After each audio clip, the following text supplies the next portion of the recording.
Good evening, everyone. Welcome to the Saving Star Trek pre-show watch party. Tonight we got a special one for you. What they call season 0, but just really an OVA in a mirror darkly. And we got people in the chat already. RRT and Z, welcome. 1 Corinthians 13:12. Let me black that out. For now we see in a mirror darkly, but then face to face. Now I know in part, but then shall I know fully, even as also I was fully known.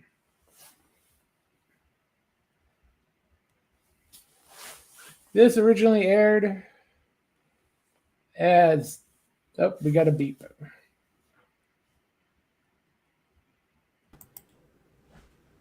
Just in time. In April, it is I. I think you're on the wrong microphone. Might be. Let's give it a second. Might help to bring it over here. Yeah, that would help. How's that? Sounds good now. Okay. But, Hi, everybody. As I was saying, season 0 actually aired as season 4, episode 21 and 22. That's how it looks. That's how it looks. You can see the hole gouged out of season 4 or season 3. You can see it right in there. The thing I would point out though is there's some indications maybe it might have just aired when it was supposed to, and then was aired again. There's some if they gouged out that 2-week hole in the season when it did air, it did air. I saw it. Yeah, it aired as episode 20 and 21 for season 4. Did they maybe try to make a summer movie event where they show just this to people? It may have been their original idea, but it never came about. No one ever saw it until the end of season 4. This is pieces of the idea to bring Shatner on, by the way. Yeah, they had a lot of ideas. Well, I don't think they came out of it badly. This is a good story that character could have been fit into this story 2 different ways. It could have been real Captain Kirk via the Nexus, which, as much as we hate it, to get William Shatner back for even 5 more minutes, they would have saved their fucking show. I don't know. I heard the decision had already been made when they started to make the episode at the network level, and that they had tried to talk to them. Shatner was willing to do it, but the network was for some crazy reason decided that they were going to negotiate his fee. Hey, RTNZ. Thank you. RTNZ provided me with the Bible verse. The first I heard of it's in Shakespeare, paraphrased somewhere, and it's also Patton uses it for his crazy fucking poem. That 1 Corinthians thing. Yeah. Have you ever heard of 2 Corinthians, Germ? It's my favorite Bible verse. 2 Corinthians. So these 2 Corinthians went into the bar.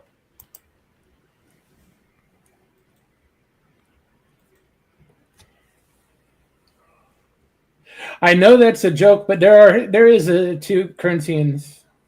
Yes. There is a 2 Corinthians. 2 Corinthians 1 says, "We do not want you to be uninformed, brothers and sisters, about the troubles we experienced in the province of Asia. We were under great pressure, far beyond our ability to endure, so that we despaired of life itself. Indeed, we felt we had received the sentence of deletion. But this happened that we might not rely on ourselves, but on God, who raises the dead. He has delivered us from such deadly peril, and he will deliver us again. On him we have set the hopes that he will continue to deliver us." I don't know what it's relevant to, though.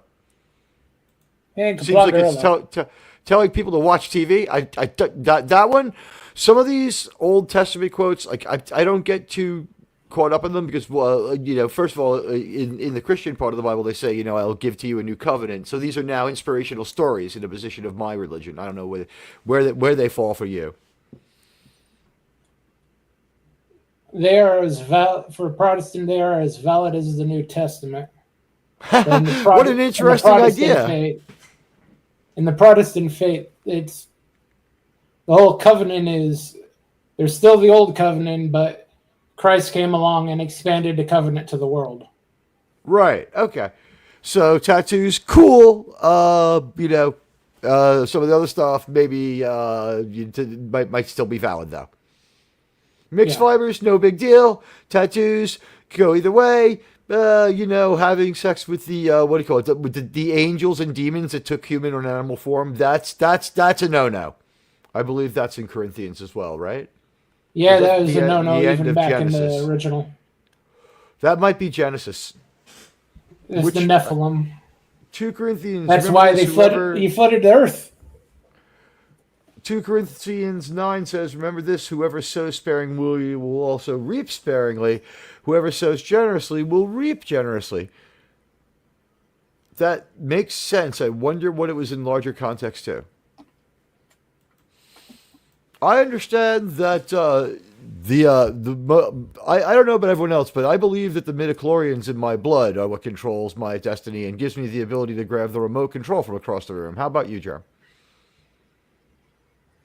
I can't really hear you right now.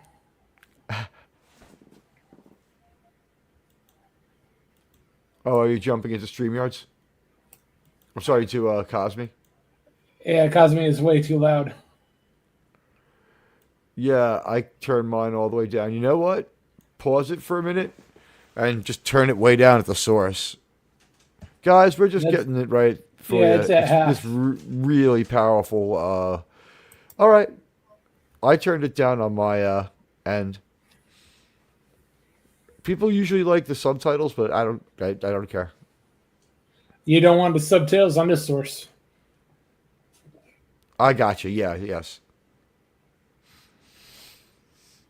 So there's Vaughn Armstrong right there.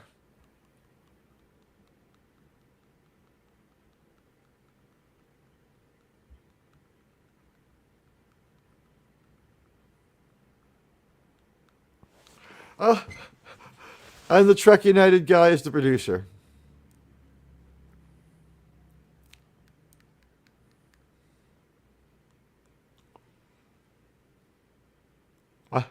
Don't you love how Reed and Phlox have developed this together, apparently?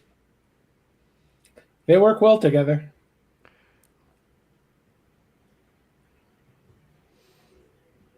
I forget what kind... yeah, okay, he is a Tellarite. That's the guy that that Spock's father kills, right?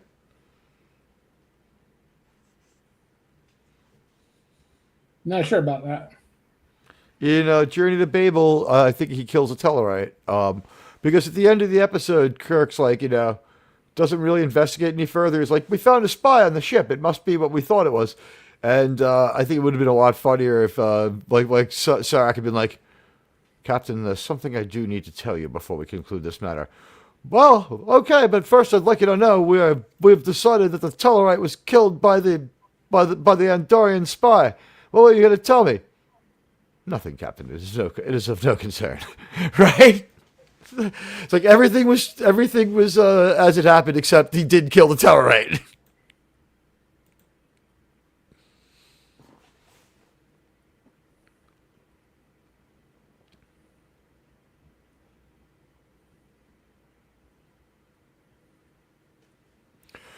They don't really try to explain this version of Archer too well. There's not really much to explain. He's been held back by force his entire career. But here's the other thing. Like, why is he somewhat aware of the taunting presence of Prime Archer? Not yet. He just feels held back. We know that he's hearing voices. He just hasn't. The show hasn't told us yet. She looks so fucking good, huh, Jerm? Damn right. We love you, Hoshi.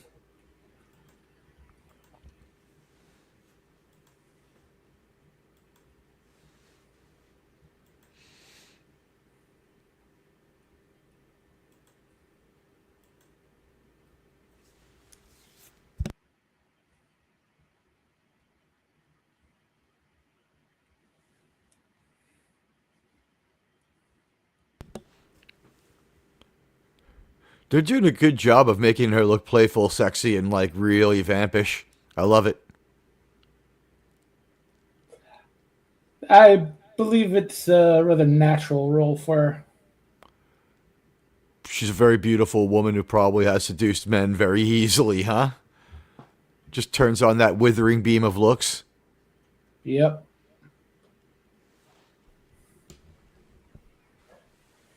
I love you, Hoshi. I mean, I love the way Linda Park plays this role.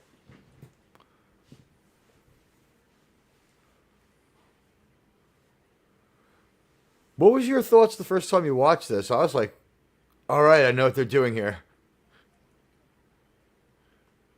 Uh,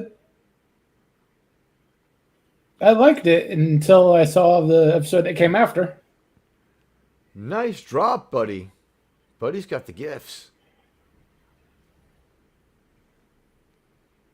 I figured Terra Prime was the last episode, and these are just the OVAs, What do you want? What and do you there mean was by nothing else. OVAs? It's an anime terms, basically out of the main sequence. This is totally out of, look. Doesn't Mr. Prideweather look like he might be getting ready to do something to you that would happen like in prison?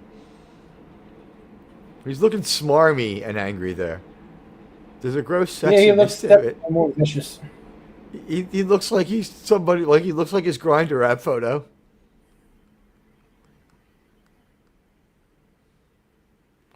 I guess it's all a wig and all hair extensions. Yeah, I think they are hair extensions. Which is why her hair turns totally brutal in the middle of the Zindi arc. They didn't come out the right way.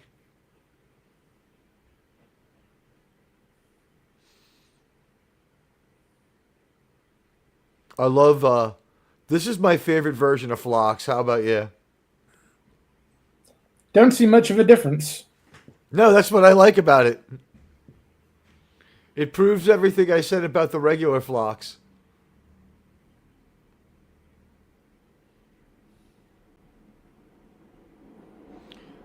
She looks so fucking good too. Is that a tan line?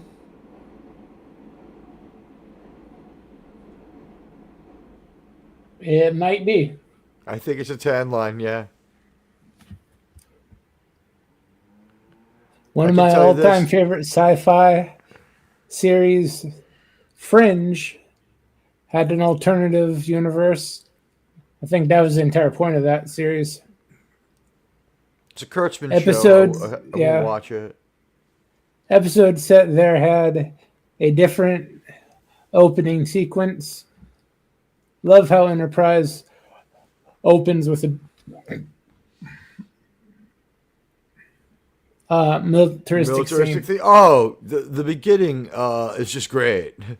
That weird, different beginning is just great. I tweeted that out Yeah. as the tease for tonight's show. I figured that would be pretty good.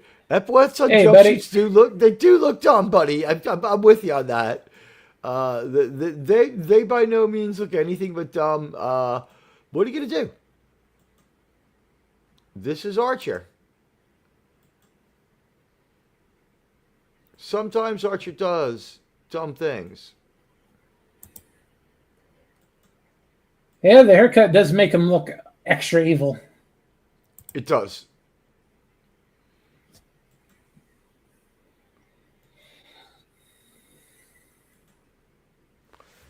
What's with his delivery? He's sounding more Roman. Is that what they're basically going for here? They're walking hard away from the kind of mirror universe we saw in Deep Space Nine, right? Yeah, the DS9 one, the Empire had fallen, so It is very Also, different. it was a confusing mess. We went there 4 or 5 too many times in Deep Space Nine, in my opinion. They only went there like 3 times. It was too many.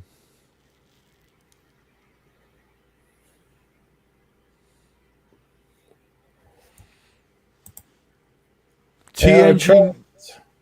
Go ahead. That would have been a good way to. That would have been a good thing. Just give them Roman sounding names too. Archer, that's, yeah, honestly, that's not the worst idea. Archer is evil because of that haircut. It looks like hand over fist, doesn't it? Vaughn Armstrong hated filming this. Imagine having to do multiple takes of kissing Linda Park. Oh, wait a minute. He has to get as close to Scott Bakula, so whatever his thing that he digs is, he gets to get manhandled by, like, whatever. A very good-looking woman and a very good-looking man hang all over Vaughn Armstrong in this episode. So whatever his kink is, he must have been pretty happy, I'm guessing, right?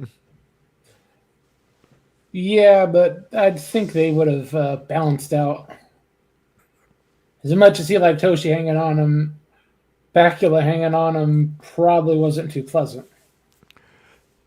It wasn't pleasant for Admiral Forrest, that's for sure. I liked that part.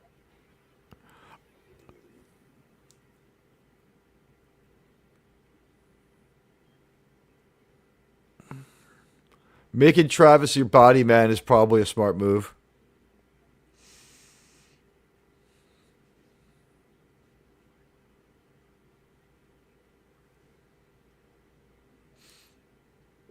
Is that Forrest's dog or is that Porthos in this reality? It's Porthos. He's got a freaking Doberman.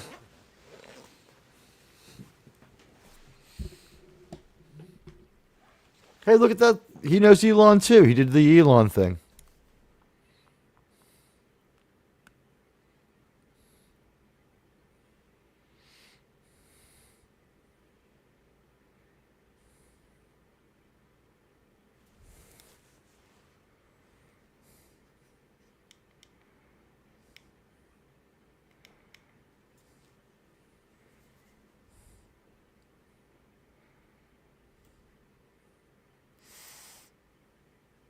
She doesn't care. Why is she asking?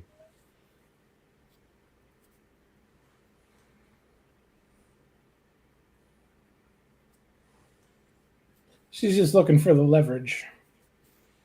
She looks good right there, huh? Whoa. Oh, Linda. Honestly, I want to thank her for looking so good right there that it probably made Kurtzman really, really, really angry, because this was one of the episodes you would have to watch to understand the Trek United pitch. It's based on like 3 episodes. One of them might be Countdown.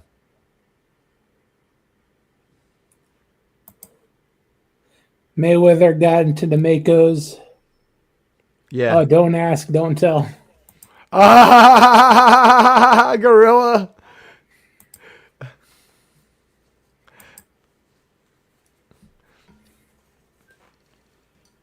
Go down to the bar and meet me a woman. There's a bar up the street. There, it's filled with women watching the baseball game, getting tanked and getting ready to make bad decisions. Thank everybody for watching. Please hit the like and follow button for my buddy Germ as he helps with the watch party. It's very important that we get him monetized and get him to 1,000 subs even. I like how they kept making out while she was trying to stab him. Yeah, that if you ever dated a certain type, you'd be very familiar with that. I've been through situations that bad, sure. That good, bad. Usually not at the same moment. Usually there is some time between the good part and the terrible part. You got one of the stable ones. No, just slower cycling, right?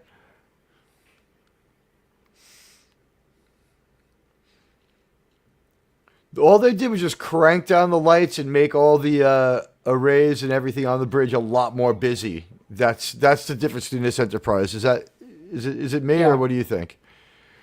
Yeah, they brightened it up and then took the house lights down. It looks like it looks like this it looks like this Enterprise might have slightly better weapons than the other one. It fires bursts rather than a beam.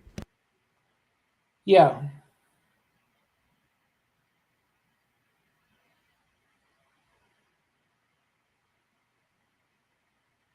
In the retest stuff we saw in the beginning, the opening was culled from the regular show, and they just repainted the ship. In the most of the stuff we saw, it had beam weapons. In this, it's firing Star Wars like bolts.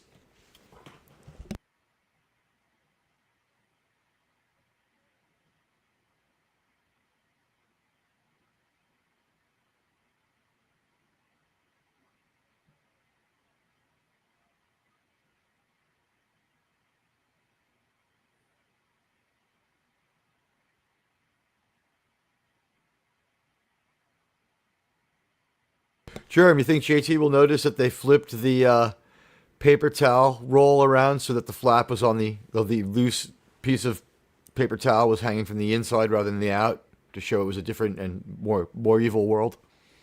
That's the first thing he'll notice.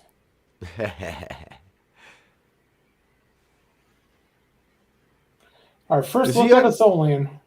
is he grubby and unshaven because everyone's grubby and unshaven, or is he grubby and unshaven because he's crazy and he doesn't take a shower or sleep?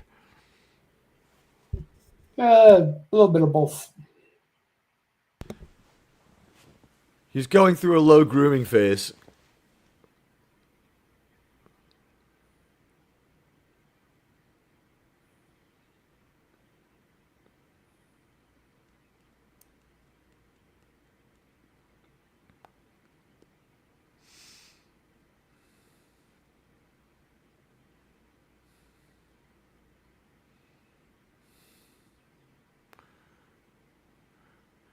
The Tholians like it super freaking hot, correct? That's what we Yeah. decided on in this show. Yeah, they come from a Venus-like planet. Yeah, when do we ever hear about them in anything else except the way they're depicted in the Tholian web, where they retroactively impose this kind of Tholian? This is the first time we actually see them. We do hear Right, a we fair haven't amount seen the about special them. edition yet. Yeah, we see a fair amount, hear a fair amount about them. Uh, a lot of it secondhand. We may have seen them in the first episode in the Tholian web episode. There may have been an internal transmission from them, but I think they were just a dark shape with two glowing eyes in that one. So if you're too mean to the Tholians, their body starts to biotransmit an SOS. Yep. Except for the part where they're in space, it all kind of makes sense, right? Yeah.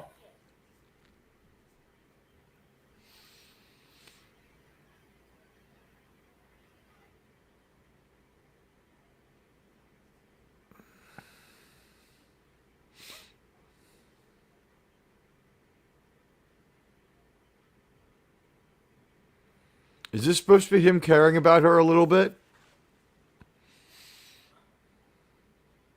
Maybe. She He mainly really thinks that hates it. she's trying to sabotage it. That's true. Maybe that's true. He pretty much hates her in this reality, doesn't he? Well, yeah, but She he hates him. want that's just because Sorry. they slept together.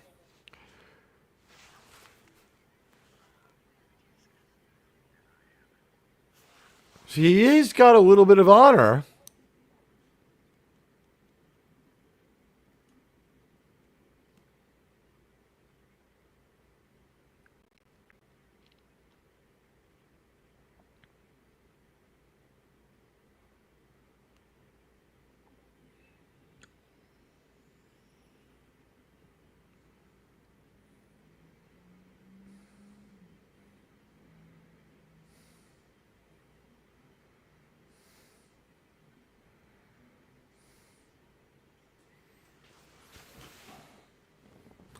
I like how Phlox just scowls at the people he's helping now. It's like, made me work, you piece of shit.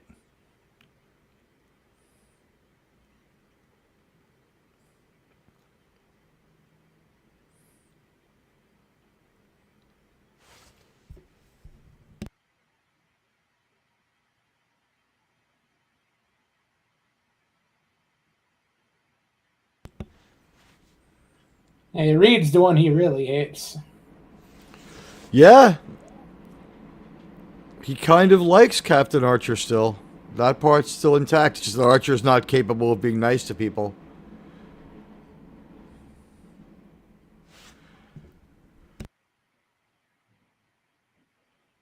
And Captain Gardner is now Admiral Gardner.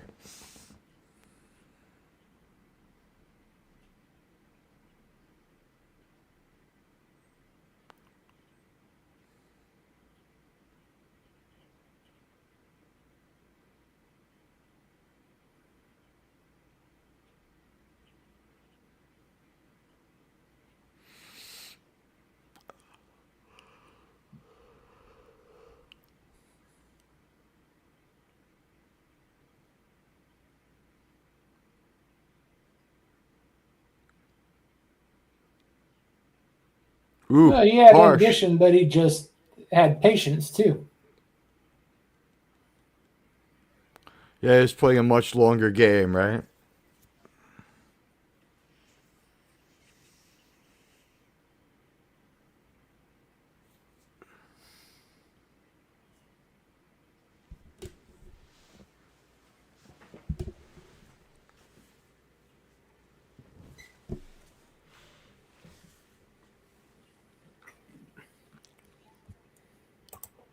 Hey, Grimlon. Grimlon! Grimlon!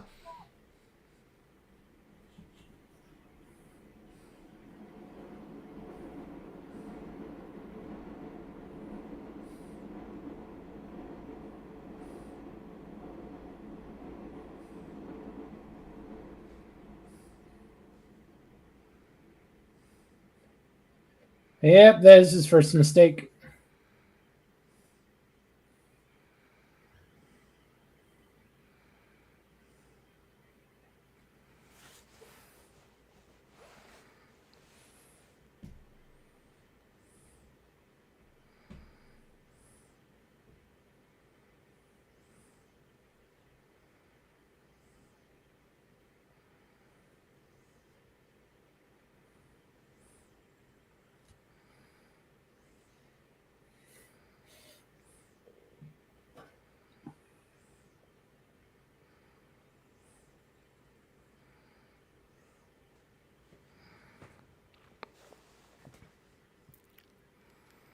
Yeah, he is making a few threats right towards Reed, even though Archer's the one kind of ordering this.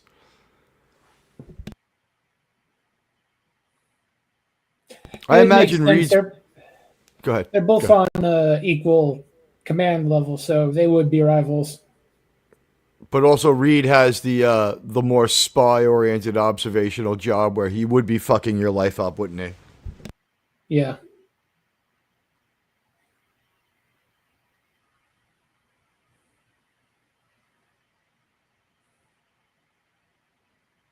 Reed has TOS Sulu energy in this. Oh, yeah, they're both chief of security. Yeah, and they act the same way. I like it. I actually like it. Even though if I was Dominic Keating, I would not be eager to fight Connor Trenier, who's like 6 foot tall and like built like a baseball player. And Dominic Keating is like built like a jockey who doesn't work out much. My What was money's that? on... I was kind of staring at Hoshi. In a fight, my money's on fucking Trip. Oh, yeah, definitely. It very easily beat him up very badly. He's got at least 6 inches on him. Trip's arms are the size of fucking Mr. Reed's head.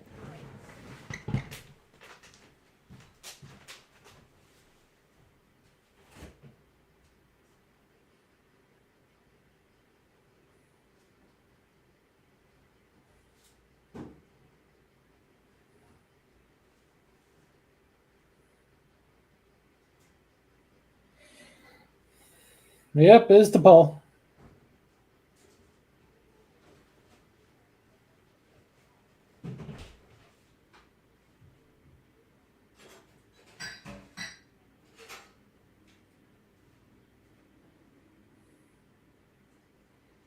Conniving low Vulcan.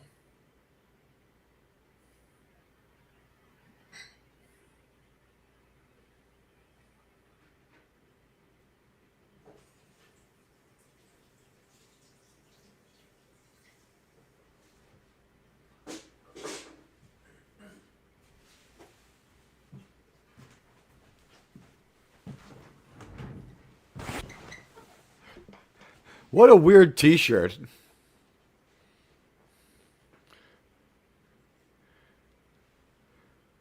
I love the way she looks in this uniform, man.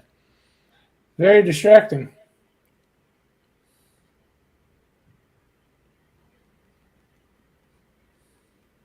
How does anything ever get done on their ship, which is designed differently from the Enterprise? We have never seen that before. Is that where Archer's ready room is? Might be.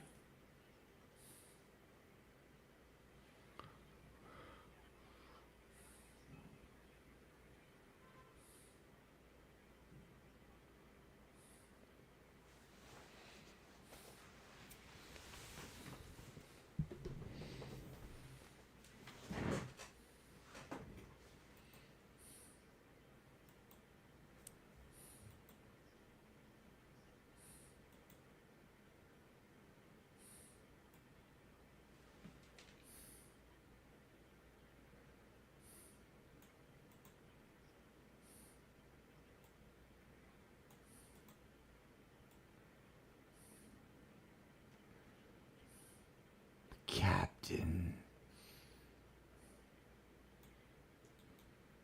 I think he just proved he deserves to be in command. In this universe, sure.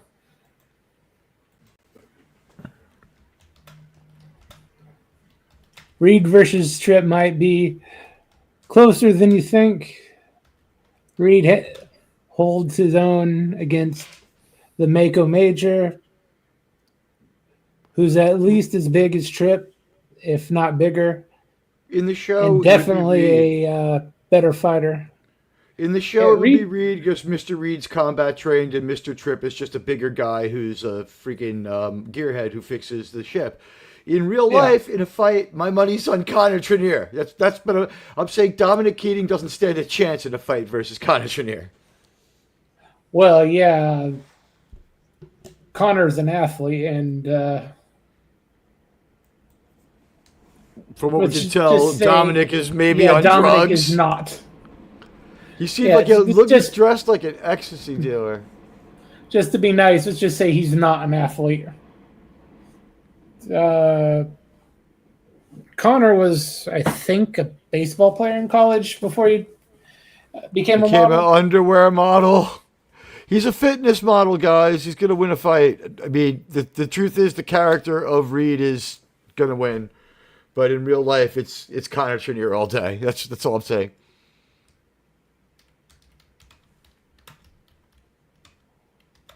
This is a great delivery here.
I like the way he's thinking.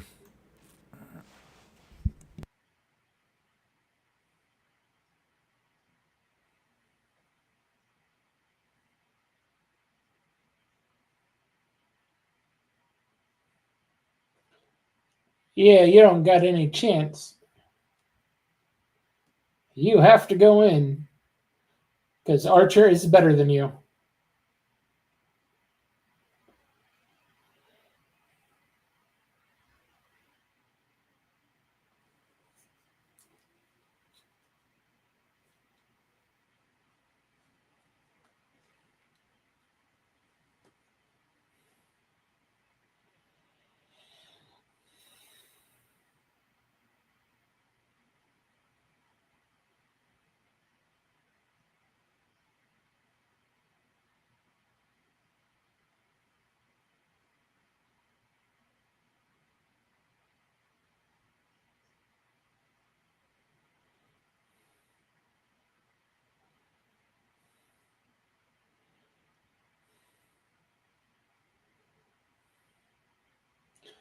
Sneaky little.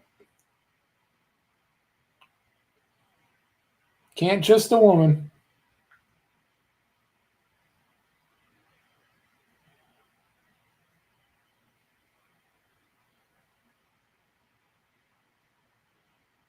I admire her passion. He didn't rat her out either, did he? Well, no, he's still hoping for that sexual encounter. He spent 4 hours in that booth without ratting her out. He's just mildly annoyed at her. She might not hate him as much as I thought, huh?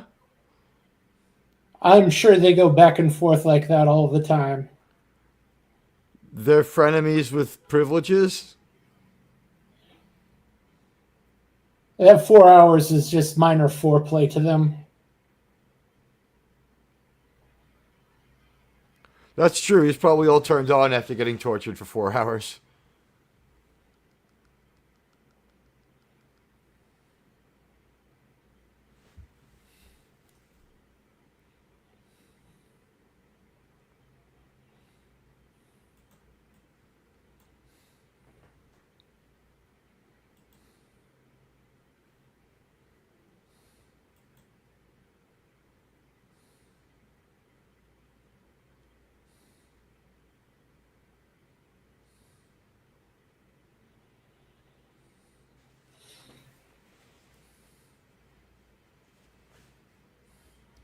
It looks really cool. That's the best looking Constitution class ship we ever get to see. Yeah.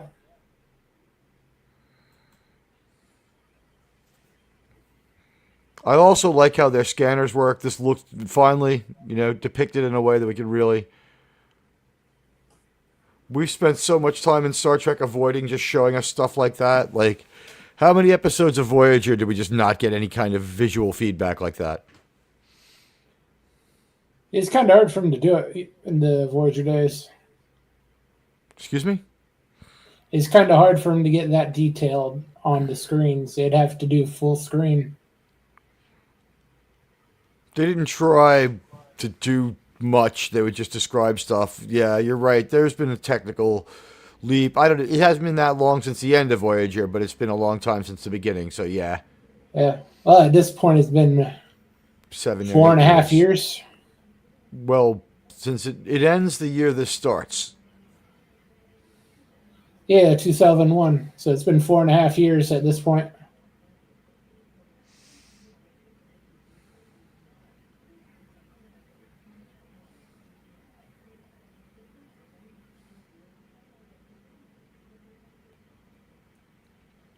Their beaming technology is way better than our heroes in the regular universe. Yeah. They're beaming ship to ship and room to room at warp. They're beaming everywhere.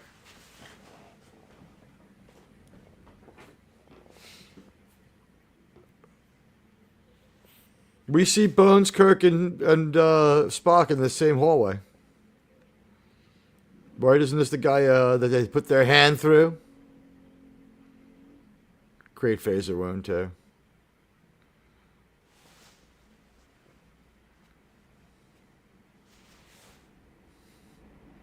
I like that way he looks at him.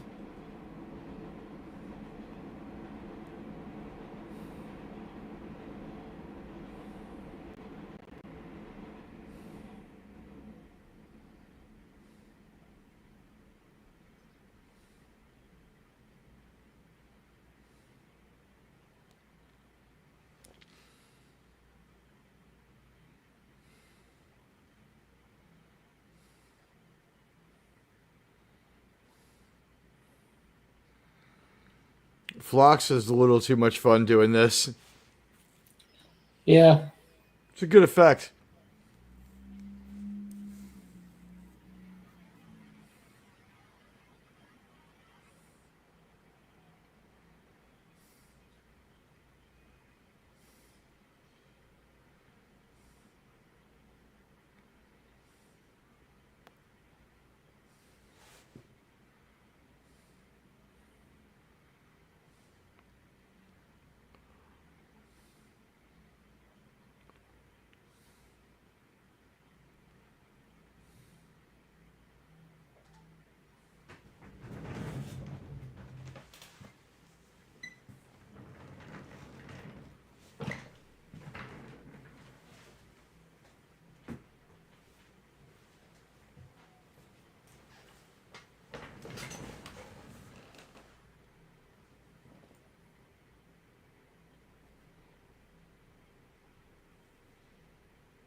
Their web works so much better in the past than it does in the future, right?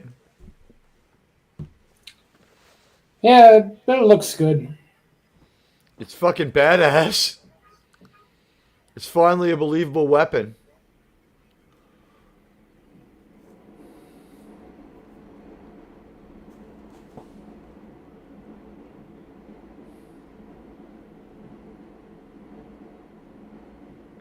I guess they hadn't seen this one before from the Tholians. I guess not.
He was an idiot, but at least he's going out with some monocle, It's the small way. bit of dignity. It's the final battle of the USS Kelvin from Trek '09, isn't it? Exactly the same Well, sequence of events. it's what a Exactly the captain is same. supposed to do. Right, but it's still like we hadn't seen anything like that before, and then after this show, we see it right away with JJ shit. That is a cool ship.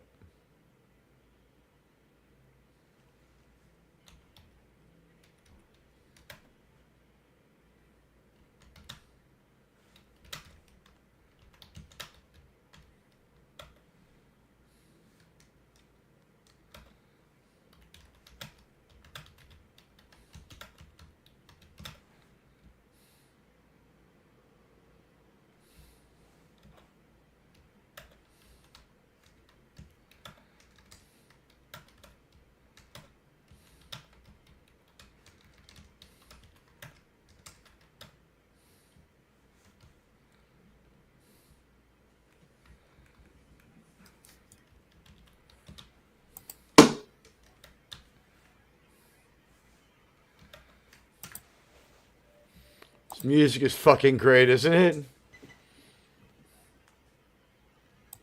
Better than I think the normal one. It's like a crazy riff on Archer's theme. Yeah.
Hey, Boomer.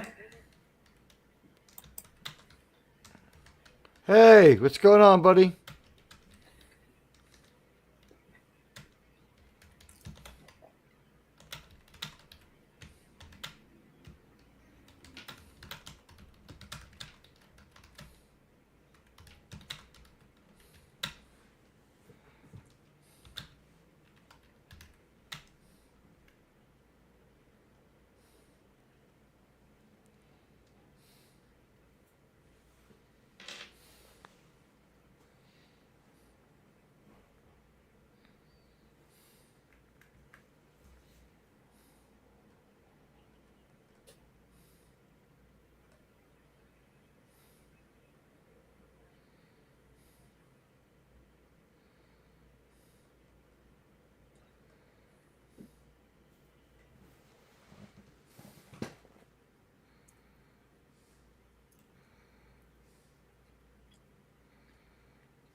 Yeah, that's right, Boomer. A lot of nice belly buttons.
Good use of old footage to make it look like they're on the offensive.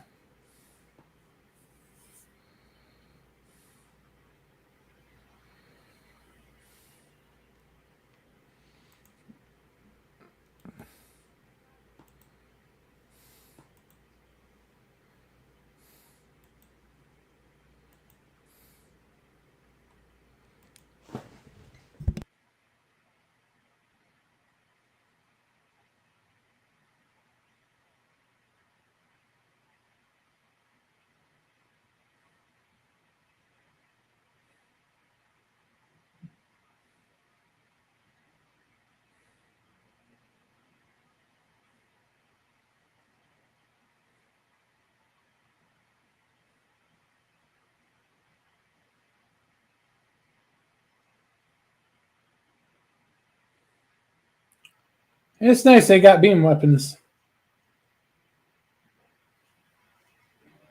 Not entirely accurate, but it looks nice.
He is technically right about that, considering they can one-shot pretty much anything.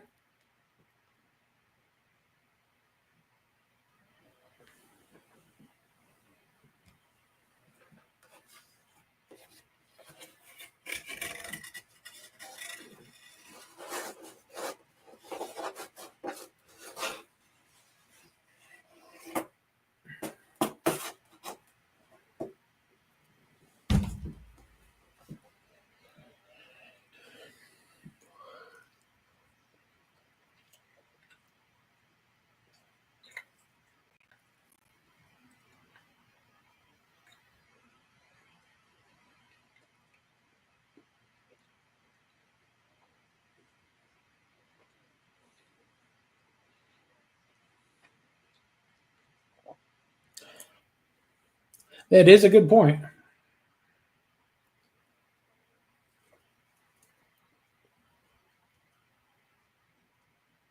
She has her own agenda anyway. Always. And he is a sociopath.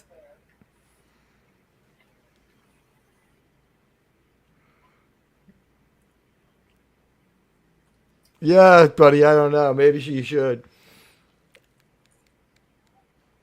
This is such definitely. a different.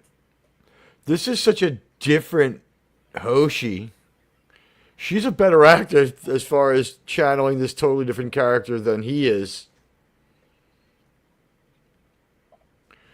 Like, I think they're both doing quite a good job. what's that?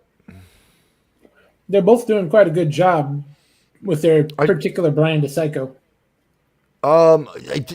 He's like a low grade rager who could blow up at any time, and she's just a scheming bitch. Pretty much.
Dude, you're right. This is what she did it to him. She's the one who put that shit in his head. Yep. Either that or like when he saw it for the first time, it pissed him off immediately, and he's been ruminating over it, and having to see it again just shows how enraged he is. Because of course he looked, right? Oh yeah, he definitely looked the first thing he got access to it.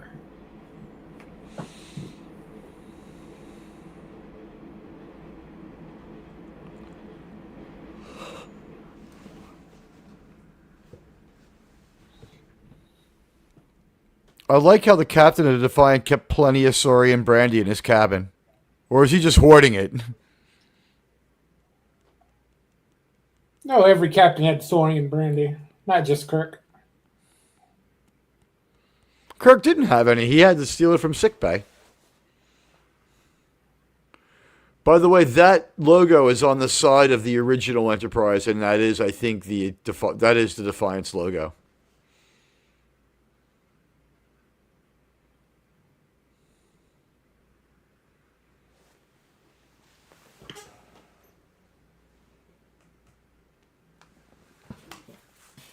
Now, between you and me, between Stormfront and the beginning of this, I think the implication is Edith Killer caused this. What do you think?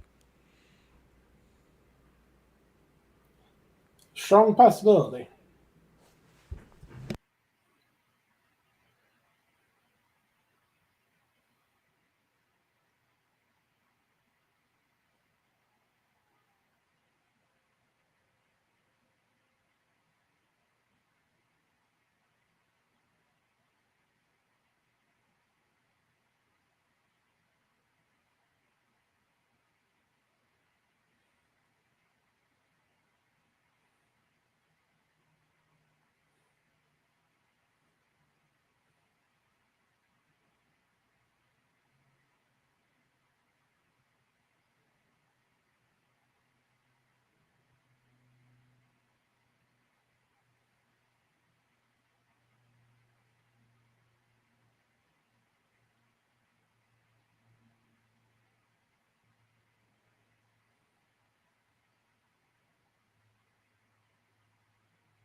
By the way, between you and me, my thought is this is 2 to 10 weeks after the Tholian web on the other side of the time portal. What do you think? Yeah, something like that. Right? They've had enough time to start chopping the ship up.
Yep, now he's going crazy. But the thing is, now I'm sure that he's seeing Archer and not just his own. You know, he's not seeing his own mind's mirror Archer. He's created a hallucination of Archer for himself. He was already pretty fucking crazy, is what I'm saying. Yeah, but now he's over the edge. He's been over the edge for a while. I think the deal is he's now focused on Archer. Like to him, Mirror Archer. Like, remember, he's pissed that he didn't get command of the ship. Mirror Archer, his rival, his mirror, got the ship immediately. So he's underperforming his mirror rival.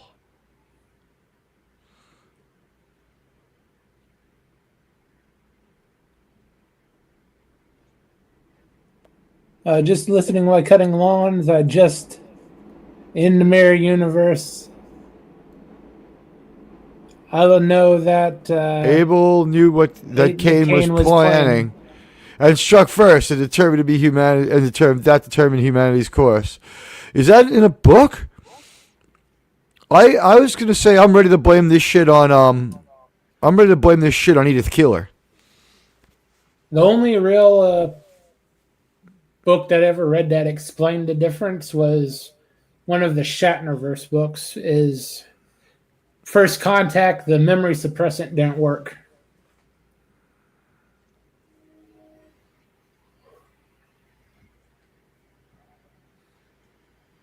Whose memory did they suppress? Everybody's. Kirk's or everyone they met? Everyone they met. Enterprise E gave a memory suppressant to everyone they interacted with so they wouldn't remember them. In the mirror universe, Cochrane remembered them and became more militant because he was scared of the Borg. But as I said, that's only in a Shatnerverse book. Yeah, I did. Fed to Boomers, I'm conflicted. I don't know which ones I like better, the hip huggers or the TOS uniforms. She looks great in the hip huggers, man. It's like as much flesh as you can get out of her. I mean, I don't need it. She looks great in a baby doll dress, but I don't need it. And a little refracted light there, Germ, huh? Yeah.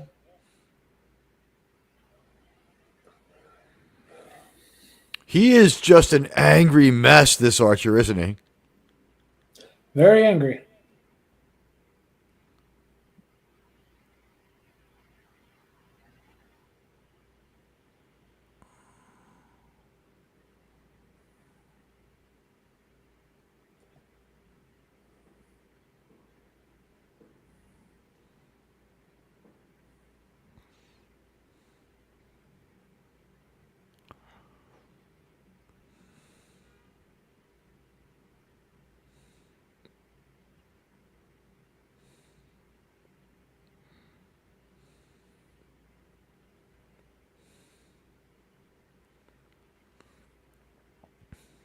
Oh, so much for Reed. He didn't even give a fuck about it. It's like, yeah, whatever.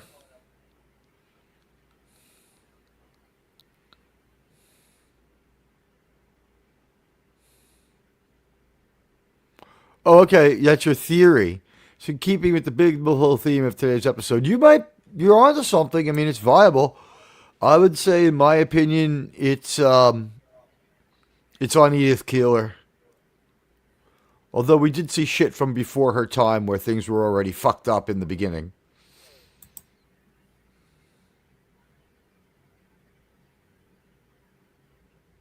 Did you notice, by the way, when they flipped over the guy with the phaser wound, he had the sideburns shaved in from behind? I did not notice that. Of man's first disobedience and the fruit of the forbidden tree, whose mortal taste brought death into the world and all our woe with the loss of Eden, to one greater man restores us. It's foretelling the coming of Christ.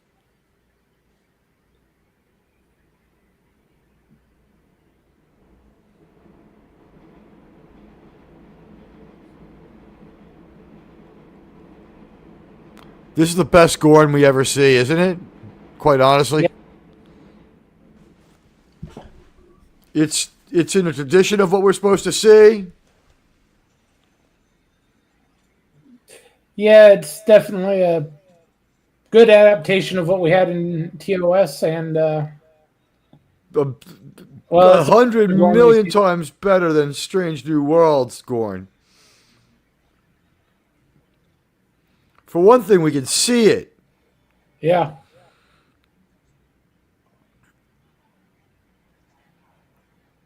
By the way, this marks the final appearance ever of Majel Barrett, doesn't it?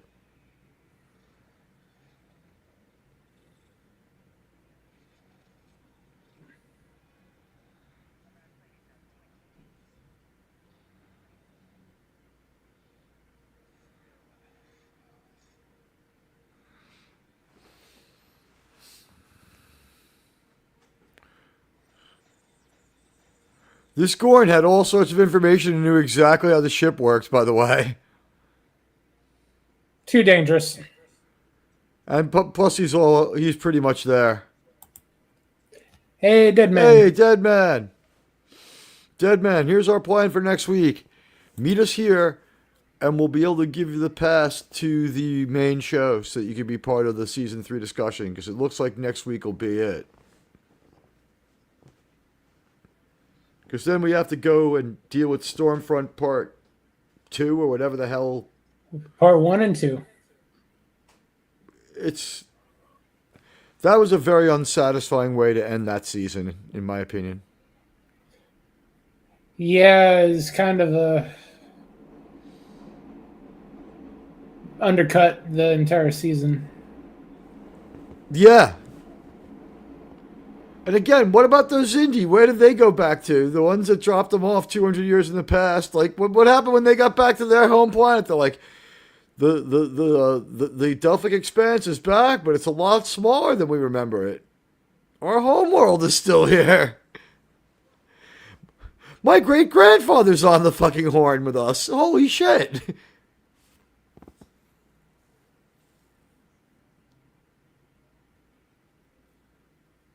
He's the smart one. What, Phlox? Yeah. You want to collaborate is basically in this world, yeah. He doesn't give a damn about noble inequality. He's just looking out for himself. He is jonesing to get it to be like a freelance experimenter.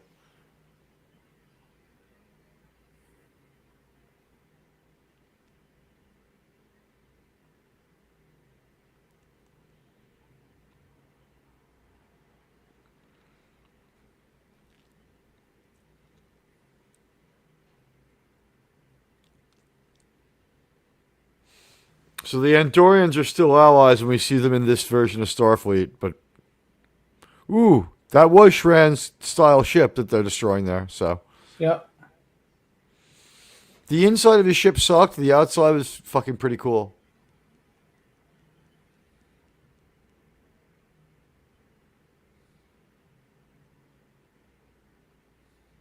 What time do we start here? Next week it'll be 9, right? Because Stormfront Part 1 and 2. Yeah, Stormfront is a 2-parter. Are we gonna watch both? Yeah. We should watch. Here's the thing: we're not doing together. Stormfront next week though. So like, there's not gonna. Ooh, is there gonna be a watch party next week? I guess Stormfront Part 1 next week to get ready for 2 weeks. If we're not going to cover it that day, might as well not do a watch party. We got to figure this one out, Dead Man. Maybe at the main show we'll just do something a little bit. We'll go a bit too far in a few places. There might be a link in the chat at that point if we have to do it that way.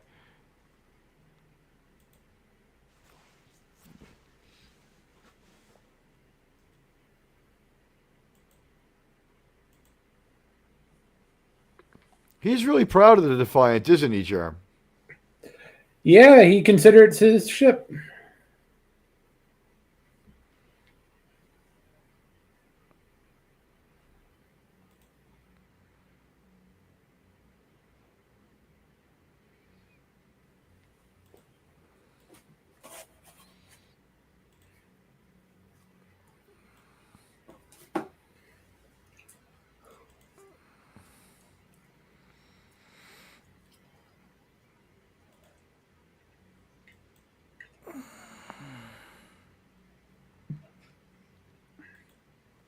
You're Dead Man. Here's the deal.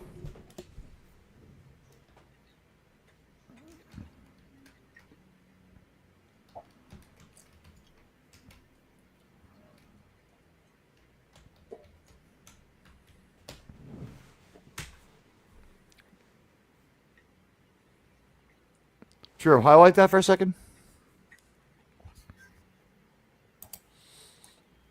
Contact me there and be at the 10 o'clock show about 10 minutes early. And we'll verify who you are before we go live. And this way you can be part of the season 3 retrospective for Enterprise. You've been watching this with us, and you have your own pretty good review show where we would love to see you get bigger and do more. So join us. RRTNZ will also be joining on behalf of the fans.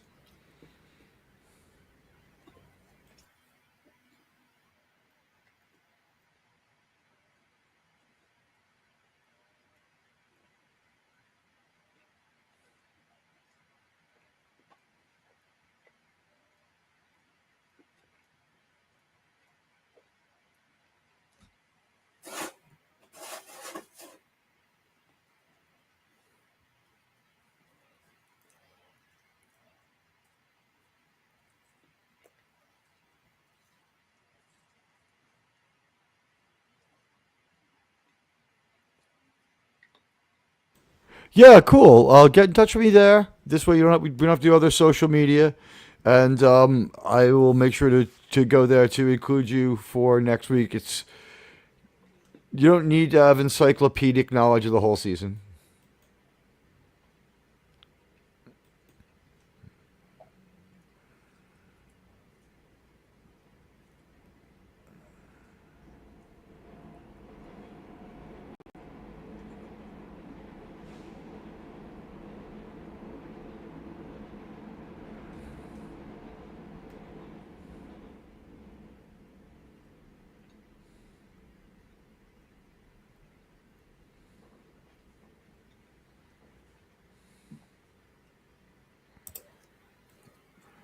Yeah, I do like classic cartoons. We should all watch season 1, episode 24 of Star Blazers. Hey, that's an idea. Well, you know what? That isn't a bad idea because it's the end of their arc with the Gamalones, the Gamelons, the Gamalones, the Gamlons, the Gamians, whatever.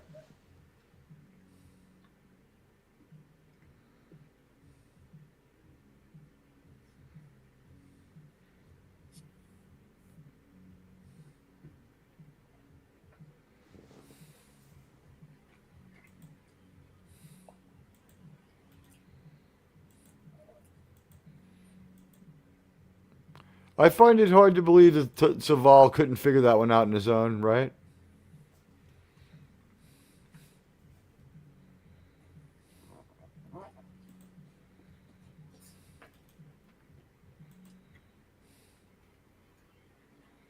Yeah, he wouldn't mind it. Yeah, he's like, yeah, if I have to. He's like, have you noticed I haven't joined the rebellion, right?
That's right.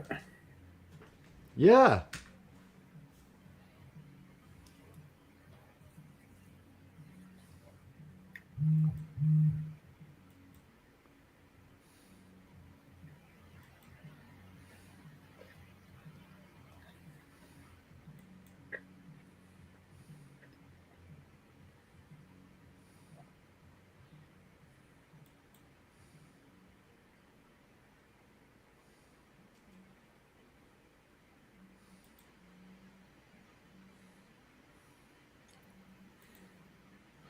She looks awfully good in the shadow. Yeah, they really are using it to just, like, in a burlesque manner to make you want to see more. Think about it, man. Bakula got paid for this. Lucky son of a bitch. 47-year-old man, 23-year-old woman. How it should be, right? Sure, why not?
Yeah, he's having a little bit of a hard time being dead and all.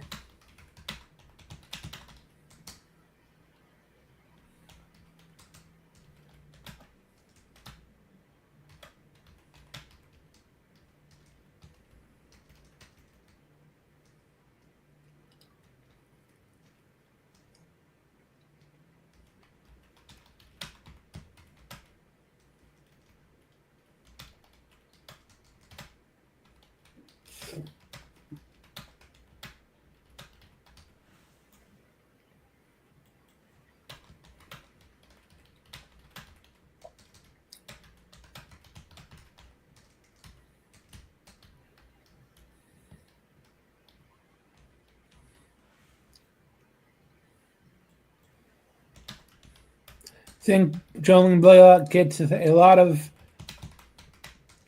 Nimoy's mannerisms down and plays a good Vulcan. Yeah, she didn't do a bad job. It made sense that the pretty much neutral, logical Vulcans would be neutral and logical in a world of, what was set up to make our world look extremely compassionate by comparison. So to the world of, to the eye of the Star Trek viewer, it's a world of great extremes.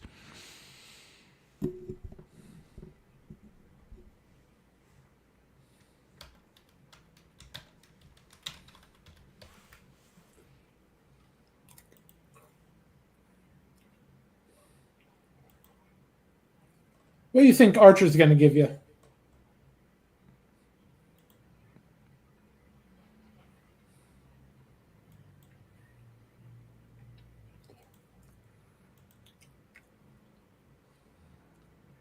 I'm sure Archer will give you all the same, and he'll give you any choice of concubine you want from any species, except for maybe Terran.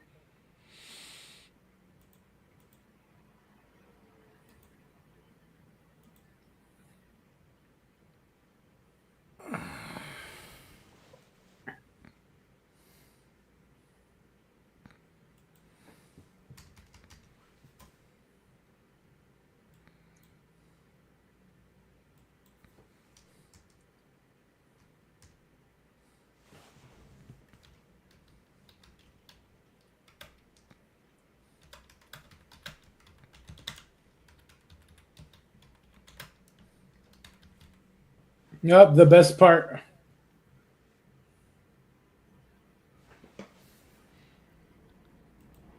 I mean, I think she's kind of wrong to shame her for it, right? I mean, we all enjoyed seeing it. T'Pol, calm down.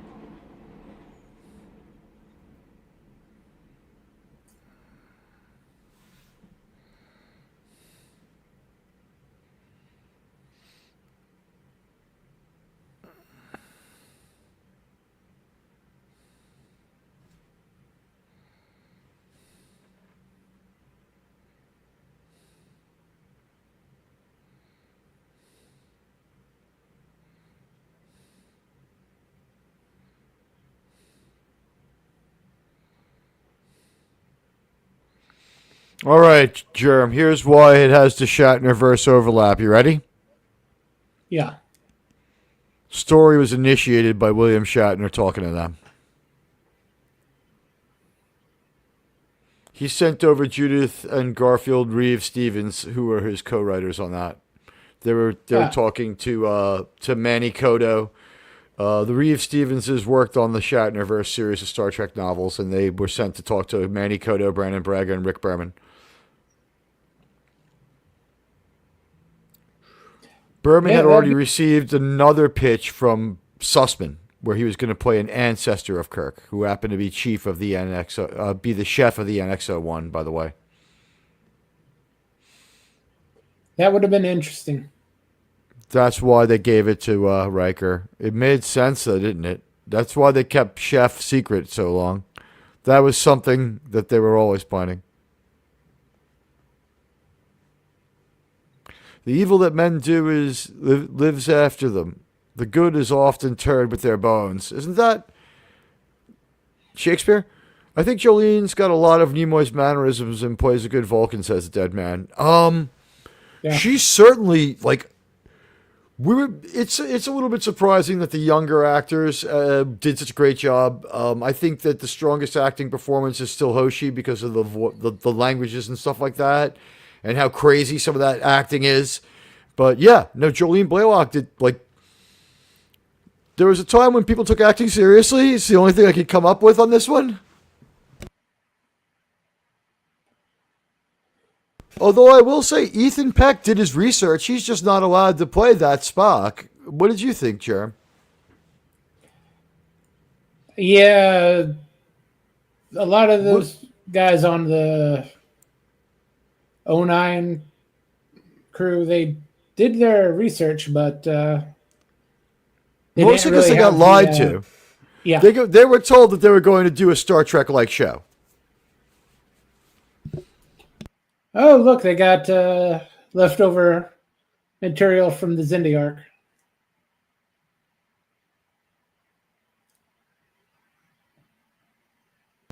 What, as far as the ship? No, the relays.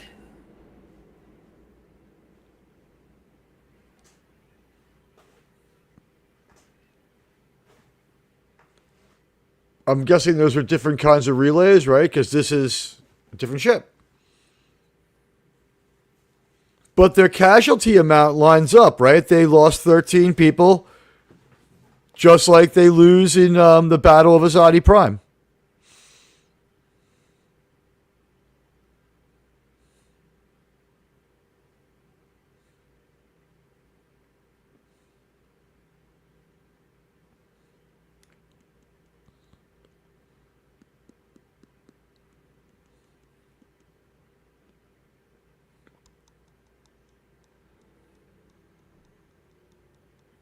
That was very Wrath of Khan, huh?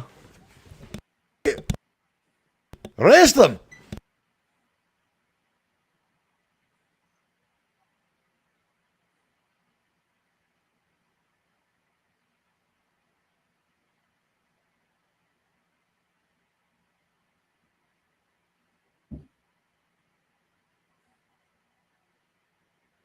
Too late. Hey, look who magically got back to the bridge. What, Pride Weather? No. Hoshi was unconscious on Avenger. And until right then, No, she left. No, she fled Avenger to get on the escape pods with when Gardner told her to leave. When Admiral Forrest told her to leave. No, when T'Pol and the other one shot her. That might have happened. I think it happened on Enterprise, on Defiant. I think it happened on Defiant.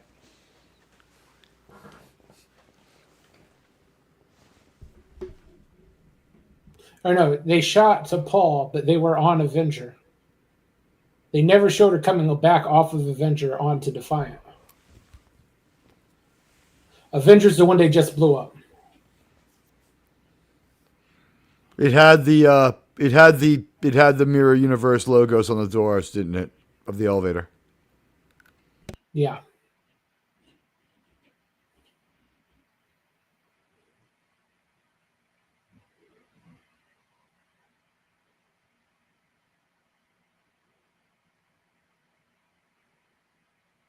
This Archer has a drinking problem, huh? He has a bigger problem than that. What, aside from the crazy girlfriend who's going to try to shiv him? Nope. Poison. Yeah. Yeah, that's all her.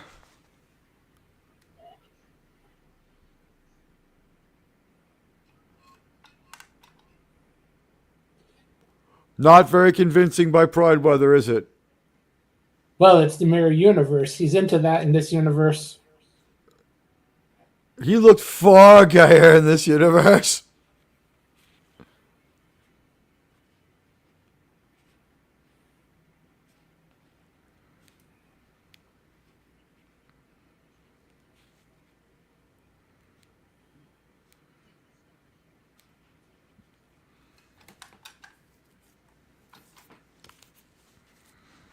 It's like you're from one of these cities.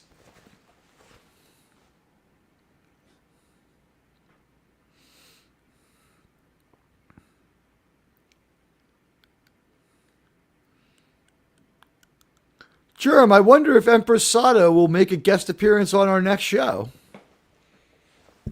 It's very possible. She can make a storm happen, or make your life hard. This is their best story. What do you think, Germ? Yeah, one of their best episodes.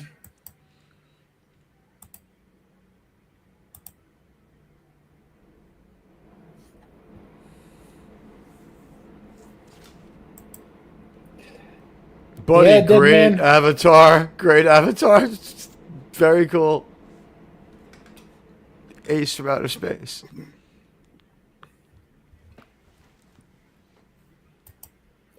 So that's our 2 episodes. T, you want to put the link in for the main show? I absolutely will be happy to put in the link for the main show. Guys, we're going to have such an amazing... Let me tell you something. In about a half hour, we're going to have a main show. It's going to be fucking something, man. Oh, nope, sorry. That's the Wikipedia link for Mirror Darkly that I was reading up on. Let me get the link for my show. It's a quality show that can be found here on YouTube.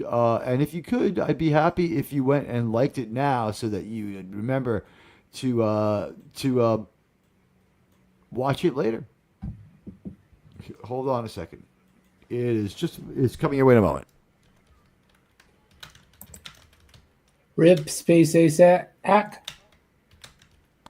It's Ace Frehley. Oh. The Ace from outer space. All right, there you go. If you could highlight that for me. Guys, we'll meet you there in a little while. But in the meantime, while you're here, please, hang out. We got 8 watching now. I think with 8 people watching, that means if we do 10 minutes of analysis, you'll get like an hour and a half of watch time. I think we should. I have 10 minutes for this now. What do you think? Still give us 20 minutes till the show? Well, all right, let's do this one. First time you saw this, what do you remember? I was very much surprised. I thought the series had ended.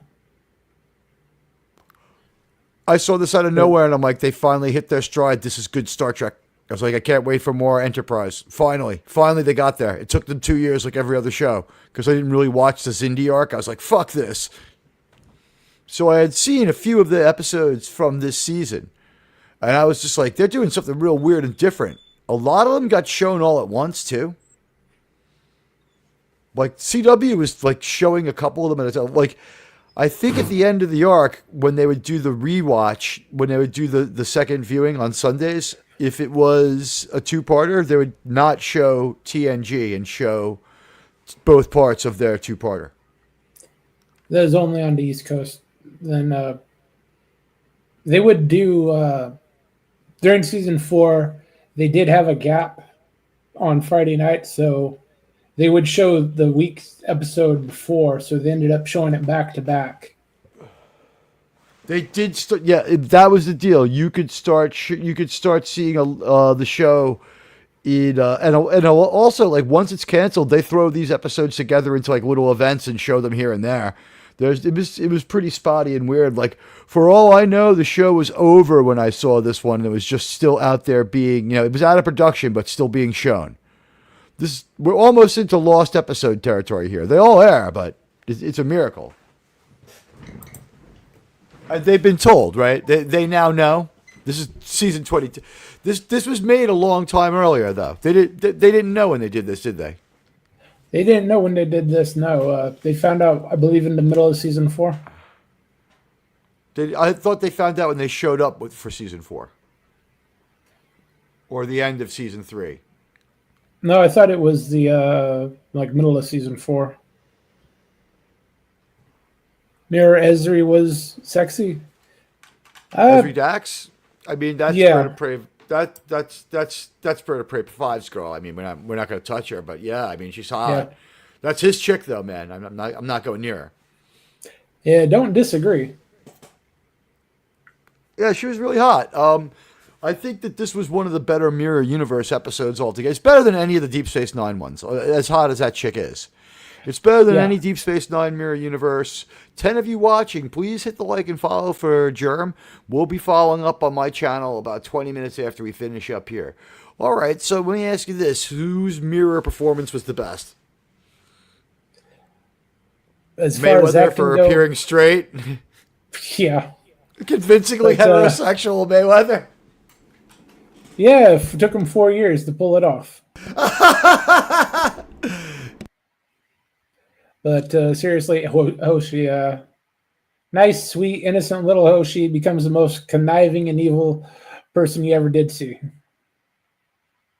Yeah, she was playing my ex-wife. I would have to say that the heaviest lifting and the best acting in this is probably either Hoshi or Jolie, and this was their episode. They were both beautiful in it. This episode was built around their looks. You're with Hoshi too. I mean, they're both solid takes. They had my feeling is that like halfway through this, they're like, it's not working with Scott. Scott doesn't have it in him to really come across as a menacing dick. It's not really working out with Scott. What can we do? And they're like, how about he goes crazy and we have him like intervene as his regular character to give this some sort of stability? Because that's the only trace of Prime Universe people in this, is his mental breakdown image of Prime Archer. Yeah, but he is doing a good job being the crazy supervillain. That might have been the straw that stirred the drink. I think that when he starts talking to himself and seeing the other Archer, I think that might have been enough to really accelerate it. I think it was on shaky ground in the first half. It wasn't bad, but it was just like his delivery was so different, and it seemed forced. And there might be justification that Archer is just, he's a real dick, and he's in a forced, angry mood all the time. It doesn't really seem too forced. He does very well as the Caesar-esque. He's not quite Julius. He's more like not Nero. Fuck, I forget that. Commodus from Gladiator, another fine Paramount movie.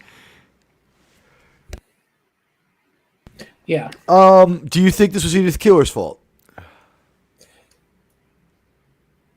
Yeah, I tend to buy that more than the Shatnerverse one. If Shatner had gotten his way and been on the show and they had done it, then that would be canon and we would be okay with that. But right now it leans towards, this seems more like an Edith Keeler's fault. This is what happens if they don't go to the Guardian of Forever. Yeah. This may have been created by Indian Cat. Does this episode also touch on Guardian of Forever because of that one, City on the Edge of Forever? Is that part of this? You can interpret it that way. It's not canon that way, but it's way in the back of the bus smoking cigarettes, being a cool senior, right? Yeah. I like how they have regular jumpsuit and hair Archer as his needler. Yeah. Oh, regular jumpsuit and hair. Yeah. Although it's not his regular hair, starting next episode that we go back to, I believe when he goes back to the Enterprise, Captain Archer finally combs his hair back to the way it was in season 1, correct? It goes back to normal, yes. Yeah, let's think about this for 1 second. It's worth it. What's with his hair in the Xindi arc? The first 5 or 6 episodes, there's just no product and no styling. What's the deal? He's not sleeping and grooming. Then after that, he uses some product, but it's because he's not sleeping or grooming much, and he just goes with the Caesar. Is that what's supposed to be going on with Archer? He's supposed to look more and more unhinged as the season goes along. He looks more together by the end of the season because his hair is at least waxed down. At the beginning of the season, he has mad scientist short hair. You know what I mean? It's like he has bedhead a lot. It's not until he has that encounter with Degra where he starts going with the more wax. After that one, because in that one he has the wig. After that one, he has more waxed down hair. He's supposed to be more resolved after that. That's why it's more straight, but not quite back to normal. Isn't it amazing how his hair did an arc? The Scott Bakula hair arc, guys. You know, Jolene and Linda put in their best performances because they had they had outacted their sculpted torsos and succeeded. Oh God, both of them look so good. Hoshi's abs, I mean, something to be said. I mean, she's a 10. You have to stand her next to Jolene to make her look like anything but a 10. Yeah. Then she's just a 9, but a hard 9.9. I don't know what to tell you about that one. This is a lot like the Madam Web debut where they had Dakota Johnson standing next to Sydney Sweeney, and Sydney Sweeney, is Sydney Sweeney. And Dakota Johnson, I mean, she's the prettiest girl in the room any other day, but it's like you don't even notice her. That's the only way to put it. Jolene has that kind of there's a little bit more of a girl next door niceness to the Hoshi character, whereas Jolene is mean and evil. Or whatever, she's sexy and vampy. I'm sorry, is the way they're trying to portray her. Boy bands are probably the reason for Archer's hair. That's a good enough explanation, right. Dead man. They wanted to do something, and the Caesar was coming back. There's also people running around rocking the Tight Zero crew cut. We're going to see more of that that engineering assistant who gets killed by the Gorn. He sort of becomes a douchebag in an episode further down the line in this season, I think. I think he might try to supplant... he might be Terra Prime or something like that. Archer isn't unhinged in Season 3. He's he's morally troubled, but his resolve trumps his morals. I think what Germ is saying is that...